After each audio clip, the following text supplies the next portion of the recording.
आज Doubtnut app download करें। Doubtnut पर अपने सभी गणित, रसायन विज्ञान, भौतिक विज्ञान और जीव विज्ञान के डाउट्स का करो सफाया। बस प्रश्न की फोटो खींचो, एक ही प्रश्न को क्रॉप करो और तुरंत वीडियो सोल्यूशन पाओ। अभी डाउनलोड करें। इस प्रश्न में हमें दिया हुआ है कि निम्नलिखित में को हल कीजिए, यानी हमें यहाँ पे ये बिंदु दिए हुए हैं, इनको इन प्रश्नों के बिंदु जो भी दिए हुए हैं उसमें क्या हमें हल करना है। तो पहला बिंदु हमारा क्या है, यहाँ पे अध्यापिका बताती है कि उनकी कक्षा में एक विद्यार्थी द्वारा प्राप्त किए गए अधिकतम अंक, आगे क्या लगा हुआ है, यहाँ पे कोमा लगा हुआ है। आगे देखते हैं तो यहाँ पे क्या है, एक तरह से उसमें जो विद्यार्थी के द्वारा जो प्राप्त किए गए अधिकतम अंक प्राप्त किए गए न्यूनतम अंक का दुगुना जमा 7 है। जमा का मतलब क्या है, यहाँ पे अधिक है, यानी दुगुने से कितना है, 7 अधिक है। आगे हमें पूछा है कि प्राप्त किए गए अधिकतम अंक हमें यहाँ पे दिए हुए हैं, कितने हैं, 87 हैं। ठीक है, अब प्रश्न में हमें क्या दिया हुआ, पूछा क्या है, आगे पूछा है कि प्राप्त किए गए न्यूनतम अंक क्या है, यानी जो प्राप्त करने वाले जो न्यूनतम अंक है वो कितने होंगे उस विद्यार्थी के द्वारा। तो यहाँ से अगर देखें तो पहले हम मान लेते हैं कि क्या है, उनकी कक्षा में एक विद्यार्थी है जो उसकी जो यहाँ पे अगर देखना चाहें तो माना कि हमने मान लिया कि न्यूनतम अंक क्या है, x है। माना कि न्यूनतम अंक क्या है हमारा, यहाँ पे x है, यानी x अंक मान लिया हमने। अब यहाँ पे अगर देखें तो अधिकतम अंक क्या हो जाएगा, अधिकतम अंक में हमें यहाँ पे एक संबंध दे रखा है, न्यूनतम अंक का दुगुना और उससे क्या है, 7 अधिक है। तो यहाँ से अगर देखना चाहेंगे तो ये हो जाएगा, इसमें समीकरण हमारी अधिकतम अंक बराबर क्या हो जाएगा, ये हो जाएगा यहाँ से 2 गुणा x क्या दिया हमारा, न्यूनतम अंक हमने मान लिया क्या है, x है। तो न्यूनतम अंक का क्या है, न्यूनतम अंक का क्या है, दुगुना। तो मैंने काट दिया इसको दुगुना, और इससे कितना अधिक है, 7 अधिक है। ठीक है, तो ये हमारी क्या आ गई, अधिकतम अंक की समीकरण आ गई। और हमें प्रश्न में दिया हुआ है कि प्राप्त किए गए अधिकतम अंक कितने हैं, हमारे यहाँ पे 87 है। तो इसके लिए अगर यहाँ पे इसके बराबर में क्या लिख सकता हूँ, 87 लिख सकता हूँ, और बराबर क्या हो जाएगा यहाँ से 2 गुणा x प्लस क्या हो जाएगा, यहाँ से 7 हो जाएगा। ठीक है, आगे इसको हल करते हैं। तो यहाँ से अगर ये धनात्मक संख्या है, इस समीकरण में x का मान निकालने के लिए पहले क्या करेंगे, 7 को हम इधर पक्षांतरण करेंगे। अगर इसका अगर इधर पक्षांतरण करेंगे तो इस समीकरण को मैं इस तरीके से लिख सकता हूँ, पहले 2 गुणा x प्लस 7 बराबर 87, इस तरीके से लिख दिया। और यहाँ से अगर देखूंगा तो 7 को अगर इधर लेके जाऊंगा तो क्या हो जाएगा, ये ऋणात्मक में हो जाएगा। ठीक है, तो यहाँ से अगर देखेंगे तो ये आ जाएगा 87 माइनस 7 बराबर कितना हो जाएगा, ये 80 हो जाएगा। ठीक है, इसमें से 7 घटाएंगे तो 80 बचेगा। और यहाँ से अगर देखेंगे तो ये आ गया हमारा 2 गुणा x बराबर 80। ठीक है, और यहाँ से x का मान अगर निकालेंगे तो ये हो जाएगा हमारा 80/2 बराबर 40। ठीक है, अब हमने शुरुआत में हमने x किसको माना था, ये न्यूनतम अंक को माना था। तो यहाँ पे हमारा जो न्यूनतम अंक हो जाएगा, न्यूनतम अंक होगा जो कितना हो जाएगा, यहाँ पे 40 अंक हो जाएगा। ठीक है, और ये हमें क्या निकालना था, यहाँ पे प्रश्न में निकालना था। तो यहाँ से जो हमारा इसका जो उत्तर होगा वो क्या हो जाएगा, 40 अंक होगा। ठीक है, अब उसके बाद में हम देखते हैं आगे हमें दूसरा प्रश्न दिया हुआ है कि किसी समद्विबाहु त्रिभुज में आधार कोण बराबर होते हैं, यानी जो समद्विबाहु त्रिभुज है उसके क्या होते हैं, आधार कोण बराबर होते हैं। और समद्विबाहु त्रिभुज किसे कहते हैं, जिसकी दो भुजाएं आपस में क्या हो, बराबर हो। ठीक है, तथा उसका हमें शीर्ष कोण दिया हुआ है, कितना है, 40 डिग्री है। ठीक है, इस त्रिभुज के आधार कोण क्या होंगे यदि त्रिभुज के तीनों कोणों का योग कितना है, 180 डिग्री है। ठीक है, यानी त्रिभुज के तीनों कोणों का योग हमें दिया हुआ है कि 180 डिग्री है। तो यहाँ से जो आधार कोण होंगे वो क्या होंगे, हमें यहाँ पे इसका मान निकालना। तो मान लेते हैं हमारे पास क्या है, इस तरीके से कोई त्रिभुज है एक। ठीक है, अब इस त्रिभुज के हमें आधार कोण क्या दे रखे हैं, बराबर दे रखे हैं, यानी ये दोनों क्या होते हैं यहाँ पे त्रिभुज के आधार कोण, और ये कोण क्या कहलाता है, हमारा शीर्ष कोण। तो इस शीर्ष कोण का जो मान दिया हुआ है हमें, कितना दिया हुआ है, 40 डिग्री। और इस त्रिभुज का मैंने नाम दे दिया यहाँ पे ए, बी और सी। हम कौन सा प्रश्न हल कर रहे हैं, यहाँ पे दूसरा प्रश्न हम यहाँ पे हल कर रहे हैं। दूसरे प्रश्न में हमें निकालना क्या है, निकालना है कि जो उसका आधार कोण होगा त्रिभुजों के वो क्या होंगे।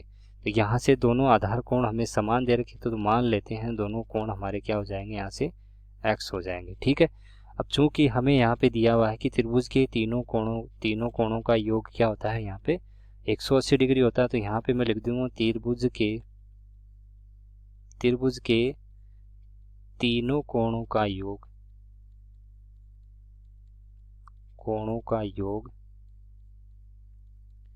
180 होता है। ठीक है।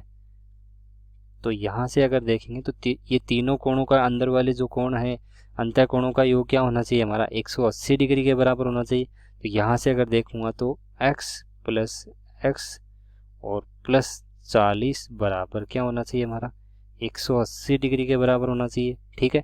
और यहाँ से अगर देखेंगे तो ये हो जाएगा x को और x को हम जोड़ेंगे तो ये हो जाएगा 2x प्लस 40 और बराबर क्या हो जाएगा हमारा यहाँ पे 180 डिग्री हो जाएगा। ये भी हमारा क्या है डिग्री में, तो ये भी 40 डिग्री। ठीक है। अब यहाँ से अगर देखना चाहेंगे तो ये धनात्मक संख्या है और इस समीकरण को हमें क्या करना है, यहाँ पे हल करना है। तो यहाँ पे हल करेंगे तो क्या करेंगे, यहाँ पे इसका पक्षांतरण कर देंगे। ठीक है। पक्षांतरण करेंगे तो यहाँ से क्या हो जाएगा, ये 2x बराबर क्या हो जाएगा, यहाँ पे हमारा 180 डिग्री माइनस 40 डिग्री हो जाएगा। ठीक है।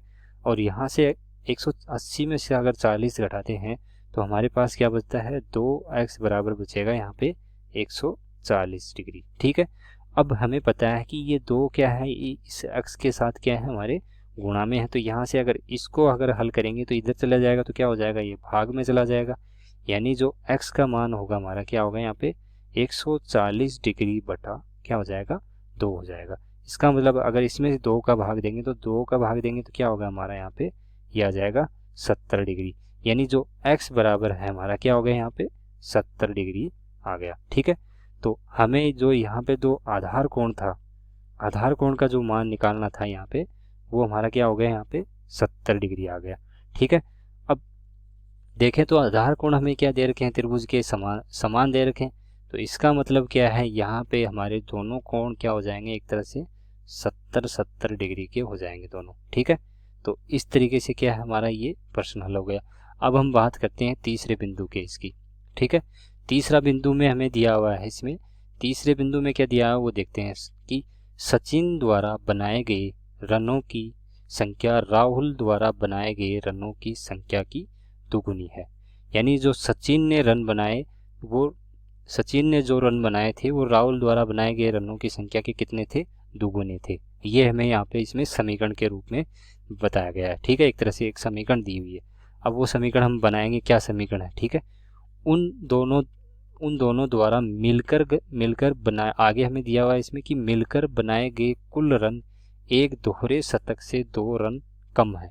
यहाँ पे क्या लिखा हुआ, थोड़ी सी ये मिसप्रिंटिंग है, इसका मतलब यहाँ पे क्या होगा, कम है ये। तो प्रत्येक ने कितने रन बनाए ये हमें यहाँ पे ज्ञात करना है इसमें। ठीक है। तो पहले हमें यहाँ पे जो लाइन लिखी हुई है उसको हम अच्छे से समझते हैं। पहले हम क्या किया है कि सचिन द्वारा जो रन बनाए गए हैं वो राहुल द्वारा बनाए गए रनों की संख्या का कितना है, दुगुना है। तो मान लेते हैं, हम क्या करते हैं यहाँ पे शुरुआत में हम तीसरे बिंदु को हम यहाँ पे हल करने जा रहे हैं। तो यहाँ से अगर देखेंगे तो ये तीसरा बिंदु में क्या होगा, माना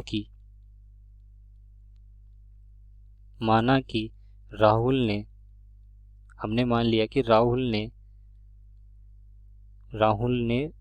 रन बनाए, कितने बनाए, यहाँ पे हमने मान लिया कि x रन बनाए उसने। ठीक है। x रन बनाए।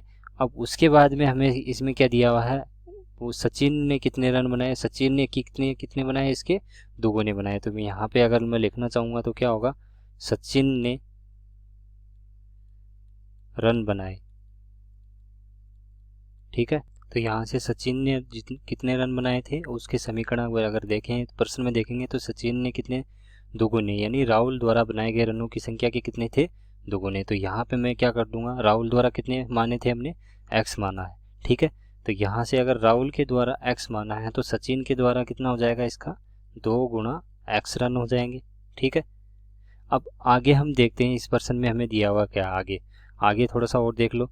इसमें क्या है कि उन दोनों द्वारा मिलकर बनाए गए कुल रन एक दोहरे शतक से 2 रन क्या है, कम है। यानी इन दोनों के द्वारा रन बनाए गए हैं, तो पहले राहुल के द्वारा कितने, एक्स हो गया, और दोनों का अगर योग करेंगे तो क्या हो जाएगा, एक्स प्लस 2x बराबर क्या हो जाएगा, दोहरा शतक क्या होता है, शतक में कितने रन होते हैं, 100 रन होते हैं, इसका मतलब दोहरा शतक कितना हो जाएगा, 200। ठीक है, 200 रन हो गए, और उससे कितने कम है, 200 रन से कितने कम बताएं, यहाँ पे 2 रन कम बताएं, तो इसका मतलब मैं क्या करूँगा, यहाँ पे माइनस की कितना कर दूंगा, इसमें से 2 कम कर दिया। इसका मतलब इन दोनों ने मिलके कितने रन बनाए, 200 में से 2 कम रन बनाए। तो यहाँ से अगर देखना चाहूँगा तो x प्लस 2x क्या हो जाएगा हमारा, यहाँ पे ये 3x हो जाएगा जोड़ के। ठीक है, और इसको अगर हल करेंगे तो यहाँ से आ जाएगा ये 198। ठीक है, 198 हो गए। अब आगे हमें पता है कि अगर इस गुणा में अगर राशि होती है, अगर इसको हमें समीकरण को हल करना है, तो यहाँ से अगर इधर इसका अगर पक्षांतरण कर या इसको हल करेंगे तो यह क्या हो जाएगी, भाग में चली जाएगी संख्या। तो यहाँ से x बराबर क्या हो जाएगा, 198/3 हो जाएगा। और इसको अगर हल करेंगे तो यहाँ से जो मान आएगा हमारा वो कितना आ जाएगा, 66 रन आ जाएगा। यानी x का मान क्या हो गया हमारा, यहाँ पे 66 रन हो गया। और x हमने यहाँ पे शुरुआत में क्या माना था, राहुल ने जितने रन बनाए, तो इसका मतलब हमारा क्या हो गया, यहाँ से इसका उत्तर राहुल ने कितने रन बनाए, 66 रन बनाए। राहुल द्वारा बनाए गए रन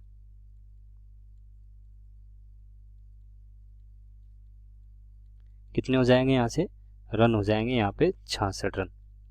ठीक है, उसके बाद में अगर देखें सचिन द्वारा कितने रन बनाए गए, तो सचिन द्वारा रन बनाए गए वो रन कितने हैं हमारे यहाँ पे, दुगुने हैं। तो इसके लिए अगर देखना चाहूँगा तो इसका क्या कर दूंगा मैं, यहाँ पे दुगुना कर दूंगा। इसका मतलब ये हो जाएगा सचिन द्वारा बनाए गए रन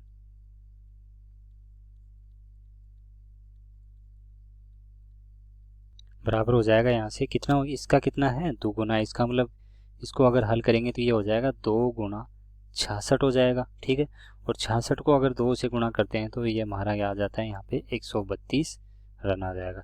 इसका मतलब क्या हो गया, हमारा ये प्रश्न क्या हो गया, यहाँ पे हल हो गया। यानी सचिन के द्वारा रन कितने बनाए गए, 132, और उसके राहुल के द्वारा कितने रन बनाए गए, 66 रन बनाए गए। ठीक है, तो इस तरीके से क्या है हमारा यहाँ पे तीनों बिंदु हमारे क्या हो गए, हल हो गए। ठीक है, आई होप आपको समझ में आ गया होगा। ठीक है, कक्षा 6वीं से 12वीं से लेकर नीट, IIT, JEE वो एडवांस के लेवल तक 1 करोड़ से ज्यादा छात्रों का भरोसा।